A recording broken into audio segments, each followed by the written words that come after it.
কোনো ব্যক্তি যখন আমাদের থেকে বিদায় নিল, মৃত্যুবরণ করলো, তখন আমরা কিভাবে বুঝবো যে বিদায়টা ভালো ছিল এবং এই লোকটা আশা করি যে জান্নাতি হবে? এটা আমরা কিভাবে বুঝবো?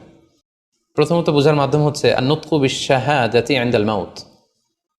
মৃত্যুর সময় যদি কেউ আল্লাহর জিকির করা অবস্থায়, আল্লাহকে স্মরণ করা অবস্থায় কিংবা শাহাদাত বাণী পাঠ করে যদি মৃত্যুবরণ করতে পারে, তাহলে আশা করা যায় যে এই মৃত্যুটা খুব ভালো মৃত্যু হয়েছে। যে ব্যক্তির শেষ বাক্য হবে লা ইলাহা ইল্লাল্লাহ এবং এই কালিমাতুত তাইয়্যিবা, এটা পরে যদি কেউ শেষ নিঃশ্বাস ত্যাগ করতে পারে, তাহলে সে জান্নাতে প্রবেশ করবে বলে আল্লাহ রাসূল সাল্লাল্লাহু আলাইহি ওয়াসাল্লাম আমাদেরকে সুসংবাদ দিয়েছেন।